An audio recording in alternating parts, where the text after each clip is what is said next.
저도 이재호 씨 아내입니다. 남편 장례식 이틀째였습니다. 모르는 여자가 들어왔습니다. 그 여자는 영정 앞에서 울었습니다. 그리고 저한테 말했습니다. 자기도 이재호 씨 아내라고. 어떻게 이런 일이 생겼는지 처음부터 말씀드리겠습니다. 김순희는 62에 혼자가 됐습니다. 결혼 35년 만이었습니다.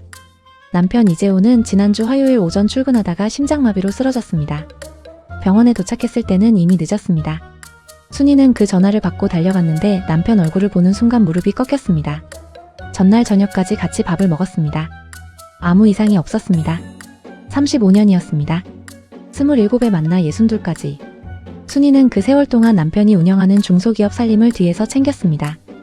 회사가 어려울 때 친정에서 빌린 돈을 보탠 적도 있었습니다. 아이 둘을 키웠고 시댁 어른들 봉양했습니다. 화려하지 않았지만 성실한 삶이었습니다. 남편도 그런 순희를 알았습니다. 적어도 순희는 그렇게 믿었습니다. 장례는 3일장으로 치렀습니다. 첫날은 가족들과 가까운 지인들이 왔습니다.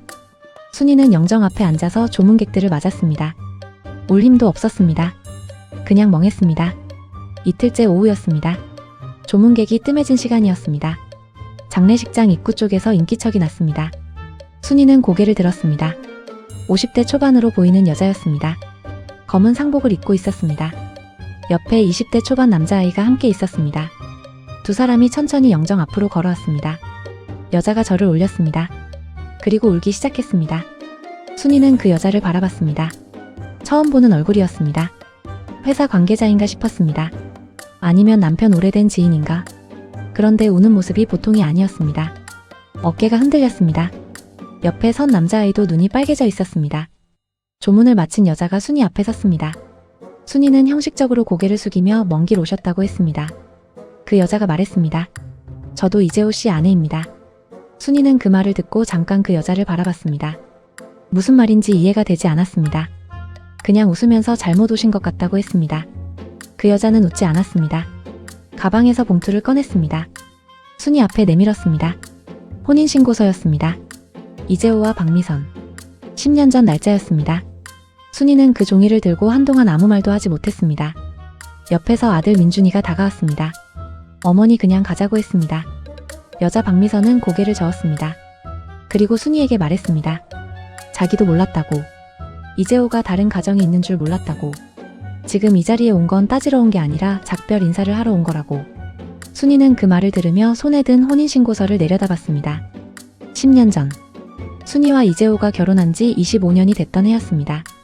결혼기념일에 부부여행을 다녀온 해였습니다. 남편이 기념으로 반지를 선물했던 해였습니다. 그 해에 다른 여자와 혼인신고를 했습니다. 순희는 자리에서 일어섰습니다. 다리가 떨렸습니다.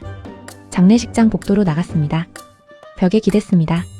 35년이었습니다. 그 35년이 지금 이 순간 전혀 다른 것이 됐습니다. 남편은 두 집 살림을 했습니다. 그리고 아무 말 없이 죽었습니다. 장례가 끝났습니다. 사람들이 빠져나갔습니다. 순희는 빈 장례식장에 혼자 앉아 있었습니다. 아들, 딸이 옆에 있었지만 아무 말도 할 수 없었습니다. 그 혼인신고서를 어떻게 설명해야 할지 몰랐습니다. 그리고 또 한 가지가 생각났습니다. 박미선 옆에 서 있던 남자아이였습니다. 20대 초반. 이재호를 닮은 눈이었습니다. 남편이 아이였습니다. 순희는 그날 밤 혼자 집에 앉아서 남편 물건들을 바라봤습니다. 35년 동안 함께 모은 것들이었습니다. 그런데 지금은 그것들이 전부 낯설게 느껴졌습니다. 이 사람을 나는 알고 있었던 걸까? 남편 핸드폰이 책상 위에 있었습니다. 순희는 그걸 들었습니다. 비밀번호가 걸려 있었습니다. 순희는 생년월일을 눌렀습니다. 틀렸습니다. 결혼기념일을 눌렀습니다. 틀렸습니다. 아들 생년월일을 눌렀습니다. 틀렸습니다. 마지막으로 딸 생년월일을 눌렀습니다. 열렸습니다. 순희는 그 화면을 들여다봤습니다. 카카오톡 상단에 미선이라는 이름이 있었습니다. 마지막 메시지가 사흘 전이었습니다. 남편이 쓰러지기 하루 전이었습니다. 오늘 저녁 늦어. 먼저 자. 순희는 핸드폰을 내려놓았습니다. 그 문자를 남편이 누구에게 보냈는지 이미 알고 있었습니다. 장례가 끝나고 사흘 뒤였습니다. 순희는 남편 서재에 앉아서 서류들을 꺼내기 시작했습니다. 어디서부터 시작해야 할지 몰랐습니다. 일단 통장부터였습니다. 남편이 운영하던 회사 법인 통장, 개인 통장, 부부 공동명의 통장. 순희는 하나씩 펼쳐봤습니다. 이상한 게 눈에 들어왔습니다. 매달 정기적으로 빠져나가는 금액이 있었습니다. 항목이 적혀있지 않은 이체였습니다. 금액이 일정했습니다. 5년 전부터였습니다. 한 달에 300만 원이었습니다. 5년이면 6천만 원이 넘었습니다. 순이는 그 이체 내역을 들여다봤습니다. 받는 계좌번호가 적혀 있었습니다. 순이 명의가 아니었습니다. 자녀 명의도 아니었습니다. 순이는 은행에 전화했습니다. 그 계좌가 누구 명의인지 확인할 수 없다고 했습니다. 개인정보라고 했습니다. 순이는 전화를 끊었습니다. 그리고 이틀 뒤 박미선에게서 연락이 왔습니다. 문자였습니다. 드릴 말씀이 있다고. 만날 수 있냐고. 순이는 한동안 그 문자를 바라봤습니다. 보고 싶지 않았습니다. 그런데 알아야 할 게 있었습니다. 만났습니다. 조용한 카페였습니다. 박미선은 먼저 사과했습니다. 장례식장에서 그렇게 나타난 것에 대해서 순이는 괜찮다고 했습니다. 그러고는 둘 다 한동안 말이 없었습니다. 박미선이 먼저 말을 꺼냈습니다. 자기도 이재호가 유부남인 줄 몰랐다고 했습니다. 처음 만났을 때 이혼한 사람이라고 했다고. 전처가 있었는데 성격 차이로 갈라섰다고 했다고. 박미선은 그 말을 믿었습니다. 확인할 방법이 없었습니다. 순이는 그 말을 들으며 입술이 굳어졌습니다. 이혼한 사람. 전처. 이재호가 순이를 전처로 만들어버린 것이었습니다. 살아있는 아내를 죽은 결혼으로 포장해서. 박미선은 계속 말했습니다. 같이 사는 건 아니었다고 했습니다. 이재호가 사업 때문에 오가는 생활을 한다고 했다고. 주중엔 일이 바빠서 못 오고 주말에 주로 왔다고. 박미선은 그게 이상하다고 생각하면서도 그냥 넘겼다고 했습니다. 나중엔 익숙해졌다고. 그게 그 사람 생활 방식인 줄 알았다고. 순이는 그 말을 들으며 남편의 주말을 떠올렸습니다. 가끔 주말에 출장이 있다고 했습니다. 골프 모임이 있다고 했습니다. 순이는 한 번도 의심하지 않았습니다. 35년 동안. 박미선이 물었습니다. 재산 문제를 어떻게 할 생각이냐고. 순이는 잠깐 생각했습니다. 솔직하게 말했습니다. 매달 빠져나간 돈이 있는데 어디로 갔는지 모르겠다고. 혹시 그쪽으로 간 건지 확인하고 싶다고. 박미선의 표정이 바뀌었습니다. 그리고 말했습니다.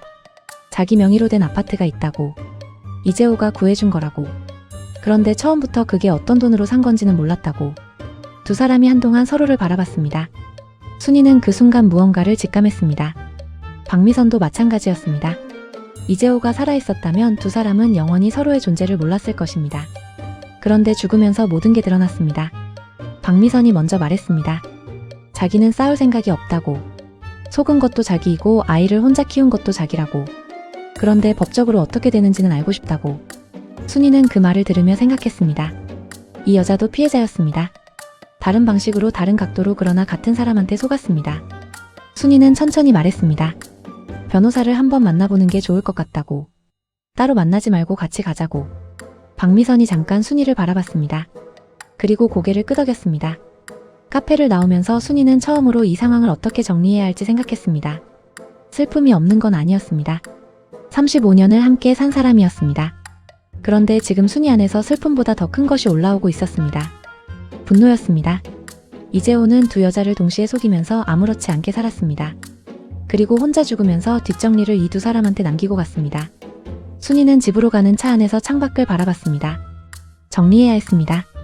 이재호가 남기고 간 것들을, 그리고 가져간 것들도 되찾아야 했습니다. 변호사 사무실은 조용했습니다. 두 사람이 나란히 앉아있는 게 이상하다고 변호사가 먼저 말했습니다. 순이는 상황을 설명했습니다. 변호사는 서류들을 넘겨보다가 한동안 말이 없었습니다. 그리고 입을 열었습니다. 중혼이라고 했습니다. 이재호는 순이와 이혼하지 않은 상태에서 박미선과 혼인신고를 했습니다. 법적으로 박미선과의 혼인은 무효라고 했습니다. 그러나 박미선 아들 민주는 이재호의 친자로 인정될 수 있다고 했습니다. DNA 확인이 필요하다고 했습니다. 박미선은 그 말을 듣고 손을 꽉 쥐었습니다. 재산 문제는 더 복잡했습니다. 변호사는 이재호 명의 재산 목록을 받아서 검토하겠다고 했습니다. 순이가 가져온 서류들을 넘겼습니다. 회사 법인 자산, 부동산, 통장 내역. 변호사가 통장 내역을 보다가 멈췄습니다. 매달 300만 원씩 이체된 항목이었습니다. 이게 어디로 갔는지 확인해야 한다고 했습니다. 박미선 명의 계좌인지 확인을 요청했습니다. 박미선은 자기 통장 번호를 알려줬습니다. 변호사가 대조했습니다. 일치했습니다. 순이는 그 순간 아무 말도 하지 않았습니다. 박미선도 말이 없었습니다. 5해 동안 매달 300만 원이 박미선 통장으로 들어갔습니다. 그 돈이 어디서 나온 건지 박미선은 이제 알았습니다. 변호사가 말했습니다. 박미선 명의 아파트 등기를 확인해야 한다고, 구매 자금 출처가 중요하다고 등기를 떼봤습니다. 아파트는 8년 전에 매입된 것이었습니다. 이재호가 법인 자금을 일부 빼서 박미선 명의로 구입한 정황이 있었습니다. 변호사는 회계 자료를 더 확인해봐야 한다고 했습니다. 그리고 한 가지를 더 말했습니다. 이재호 명의 생명보험이 2개 있다고. 하나는 순이가 수익자였습니다. 그런데 다른 하나는 수익자가 박미선이었습니다. 5년 전에 가입된 것이었습니다. 순이는 그 말을 들으며 달력을 떠올렸습니다. 5년 전. 매달 이체가 시작된 것도 5년 전이었습니다. 그리고 박미선이 수익자인 보험도 5년 전이었습니다. 이재호가 그 시기에 무언가를 결심한 것이었습니다. 변호사 사무실을 나와서 두 사람은 한동안 아무 말도 하지 않았습니다. 길을 걸으며 순이가 먼저 말했습니다. 아파트를 어떻게 할 생각이냐고. 박미선은 잠깐 생각하다가 말했습니다. 그 돈이 어디서 나온 건지 알았으니 돌려드리는 게 맞다고. 그런데 민준이가 이재호 친자로 인정받으면 상속에서 빼면 안 된다고. 그건 민준이 몫이라고. 순이는 그 말을 들으며 고개를 끄덕였습니다. 맞는 말이었습니다. 민준이는 이재호한테 속은 게 아니었습니다. 태어난 것뿐이었습니다. 두 사람은 다시 변호사 사무실로 들어갔습니다. 공동으로 재산 정리를 진행하겠다고 했습니다. 변호사는 이런 경우가 드물다고 했습니다. 두 사람이 싸우지 않고 협력하는 경우가 거의 없다고. 순이는 그 말을 듣고 말했습니다. 싸울 사람이 없어서요. 이재호는 이미 없었습니다. 남아있는 건 2명의 피해자뿐이었습니다. 그날 밤 순이는 이재호 서재를 다시 열었습니다. 이번엔 서류 수납장 안쪽을 뒤졌습니다. 맨 아래 서랍에 봉투가 하나 있었습니다. 열었습니다. 사진들이었습니다. 이재호와 박미선이 함께 찍은 것들이었습니다. 여행 사진들이었습니다. 순이는 사진 뒷면을 봤습니다. 날짜가 적혀 있었습니다. 순이와 이재호가 결혼기념일 여행을 다녀온 그 해. 같은 달이었습니다. 순이는 사진을 봉투에 다시 넣었습니다. 그리고 봉투를 서랍에 도로 넣었습니다. 더 볼 것이 없었습니다. 이미 충분히 알았습니다. 다음날 순이는 이재호 회사 직원들을 만났습니다. 회사 격리 담당이 서류를 들고 왔습니다. 순이는 법인 통장 내역을 다시 요청했습니다. 더 꼼꼼하게 들여다봤습니다. 그리고 또 하나를 발견했습니다. 3년 전부터 매달 다른 계좌로 200만 원이 더 나가고 있었습니다. 이번엔 박미선 계좌가 아니었습니다. 전혀 모르는 계좌였습니다. 순이는 그 내역을 들고 다시 변호사를 찾아갔습니다. 변호사는 그 계좌를 조회하더니 잠깐 멈췄습니다. 그리고 말했습니다. 확인해봐야 하는데 이건 좀 다른 문제일 수 있다고. 순이는 그 말의 의미가 무엇인지 몰랐습니다. 다른 문제라는 게 어떤 의미인지. 밤에 집으로 돌아오는 길에 박미선에게 연락이 왔습니다. 민준이가 DNA 검사에 동의했다고. 그리고 한 가지를 더 말했습니다. 이재호 생전에 자기한테 한 번도 언급하지 않은 사람이 있었는데 그 사람이 이재호 장례식에 왔었다고. 이재호가 오래전부터 알고 지낸 사람인 것 같았는데 누군지 모르니까 그냥 지인이라고 했다고. 순이는 그 말을 듣고 물었습니다. 그 사람이 어떻게 생겼냐고. 박미선이 설명을 했습니다. 순이는 들으면서 기억을 더듬었습니다. 장례식장에서 마지막 날 잠깐 왔다가 간 남자가 있었습니다. 이름을 밝히지 않았습니다. 짧게 조문하고 나갔습니다. 그런데 그 남자가 이재호 생전에 박미선 쪽에도 얼굴을 비친 사람이었습니다. 두 집 모두 알고 있는 사람이었습니다. 순이는 전화를 끊고 한동안 앉아 있었습니다. 이재호가 혼자 이 모든 걸 감당했다고 생각했는데 아닌 것 같았습니다. 아는 사람이 있었습니다. 두 집을 오가면서 이재호를 도운 사람이.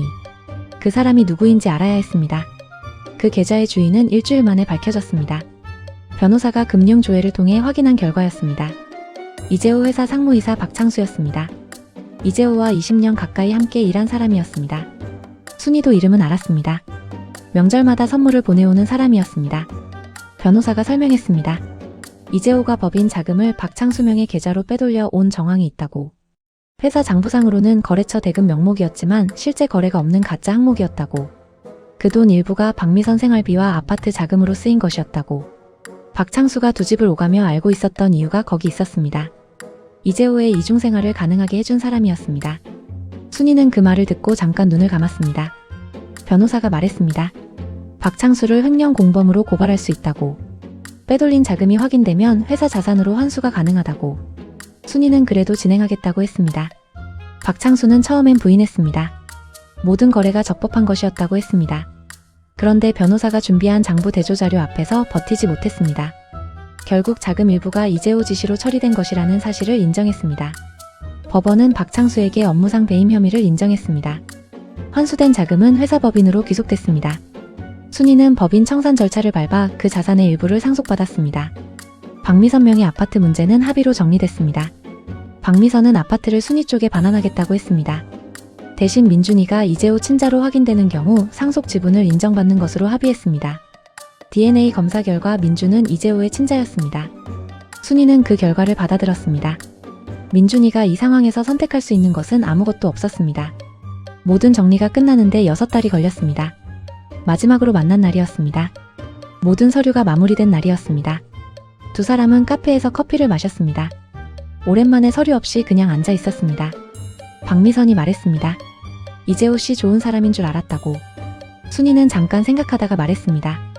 저도 그렇게 생각했다고. 두 사람이 잠깐 웃었습니다. 웃기지 않은 상황이었는데 웃음이 나왔습니다. 박미선이 일어나면서 말했습니다. 민준이를 데리고 부산으로 내려간다고. 새로 시작하려고 한다고. 순이는 잘 되길 바란다고 했습니다. 순이도 달라진 게 있었습니다. 35년 동안 살던 집을 정리했습니다. 이재호의 흔적이 가득한 곳이었습니다. 더 살 이유가 없었습니다. 아들, 딸이 걱정했습니다. 혼자 어디로 가려고 하냐고. 순이는 말했습니다. 어릴 때부터 가고 싶었던 곳이 있다고. 이재호와는 한 번도 가지 못했다고. 이재호는 늘 바빴습니다. 이유가 있었습니다. 순이는 짐을 쌌습니다. 가볍게 쌌습니다. 35년치 물건들은 대부분 두고 갔습니다. 가져가고 싶은 것만 가져갔습니다. 그게 생각보다 적었습니다. 그것만으로 충분했습니다. 이 이야기에서 가장 이상한 건 따로 있었습니다. 이재호는 35년 동안 아무것도 들키지 않았습니다. 그리고 죽는 순간까지 아무 말도 하지 않았습니다. 그게 의도였는지 아닌지는 알 수 없었습니다. 순이는 그게 오래 마음에 걸렸습니다. 그러다 어느 순간 그 질문이 더 이상 중요하지 않다는 걸 알았습니다. 그 사람이 어떤 의도였든 이제 답을 들을 수 없었습니다. 남은 건 순이가 앞으로 어떻게 살지였습니다. 그게 유일하게 순이가 결정할 수 있는 것이었습니다. 오늘 이야기는 여기까지입니다. 여러분의 등 뒤가 평소보다 서늘하게 느껴지신다면 그건 기분 탓일까요? 아니면 이야기가 아직 끝나지 않은 걸까요? 오늘 이야기가 소름 돋으셨다면 구독과 알림 설정으로 다음 괴담을 기다려주세요. 여러분의 좋아요와 댓글은 제가 더 기괴한 이야기를 찾아오는데 큰 힘이 됩니다. 지금 여러분의 창밖엔 무엇이 보이나요? 지금까지 언노운 썰이었습니다. 오늘도 부디 안녕히 주무십시오.